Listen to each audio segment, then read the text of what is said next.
Segeln gehört wohl zu den faszinierendsten Sportarten, in denen man mit den Kräften der Natur spielt. Genau das kann hier und da auch zu ungewollten Situationen führen. Wie du dich darauf vorbereitest, lernst du in diesem Video. Die richtige Ausrüstung ist für den ungetrübten Segelspaß essentiell. Spritzwasser und der Wind lassen den Körper schnell auskühlen. Vor dieser sogenannten Verdunstungskälte schützt du dich am besten mit einem Neopren- oder Trockenanzug. Ein absolutes Muss, das du immer dabei haben solltest, wenn du aufs Wasser gehst, ist eine Schwimmweste. Sie schützt dich vor dem Ertrinken, wenn mal etwas Gröberes schiefgehen sollte. Achte dabei auf die passende Größe der Schwimmweste. Bevor du aufs Wasser gehst, solltest du dich auf jeden Fall über lokale Besonderheiten erkundigen. Ansprechpartner sind der Hafenmeister, Segelschulen und andere Segler, die das Revier gut kennen. Erkundige dich penibel genau über die Wettersituation. Dazu nutzt du am besten das Internet oder auch lokale Experten, die die Eigenheiten des Segelreviers kennen.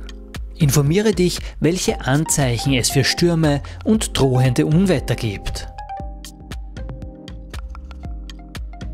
An großen Binnenseen gibt es oft an bestimmten Positionen am Ufer gut sichtbare Lichtsignale, sogenannte Sturmwarneinrichtungen. Wenn diese zu blinken beginnen, solltest du rasch zum Ufer zurücksegeln.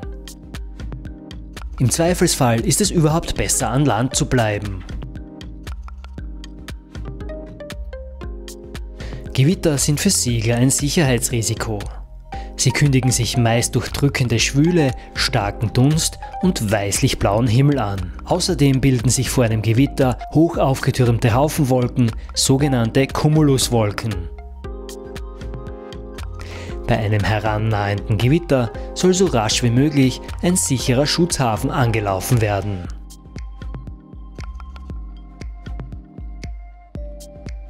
Wenn du trotz guter Vorbereitung am Wasser von zu starkem Wind überrascht wirst, kannst du die Segelfläche dem stärkeren Wind anpassen.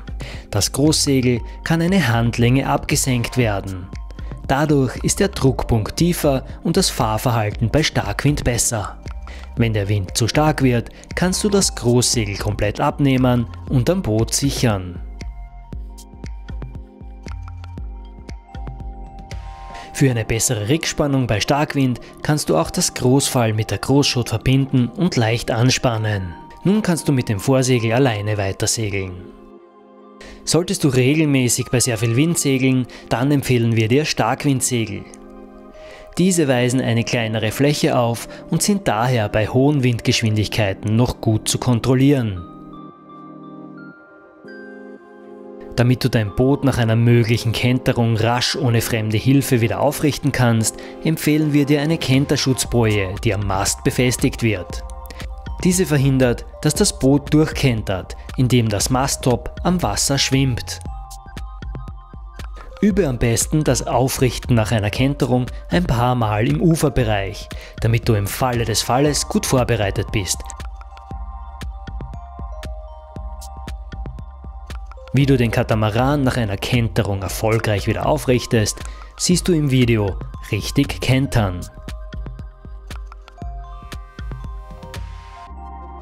Du solltest dich übrigens niemals an einem Sportkatamaran festbinden. Bei einer Kenterung ist es meist sicherer, wenn du dich frei bewegen kannst. Achte aber in so einer Situation immer darauf, dich am Boot festzuhalten.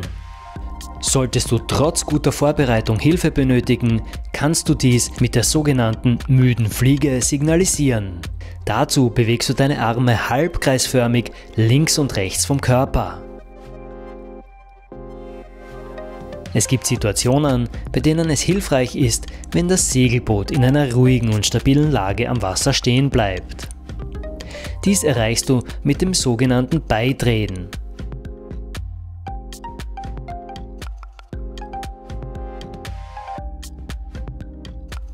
Dazu steuerst du das Boot wie bei der Wende durch den Wind. Anstatt das Segel nach Lee zu wechseln, behältst du es auf der Luffseite, indem du die Vorschot gespannt hältst. Nachdem der Bug durch den Wind gedreht hat, beginnst du die Ruderpinne auf die neue Lee-Seite zu bewegen. Gleichzeitig fährst du das Großsegel auf. Das Boot ist jetzt in einer stabilen Lage und bewegt sich nur langsam nach Lee. Dies kann zum Beispiel beim Mann-über-Bord-Manöver hilfreich sein oder wenn du eine Pause einlegen möchtest. Auf einem größeren Gewässer macht es durchaus Sinn, ein wasserfest verpacktes Mobiltelefon dabei zu haben, um im Notfall Hilfe rufen zu können. Viel Spaß beim Segeln wünscht dir dein Grabner Sailing Academy Team.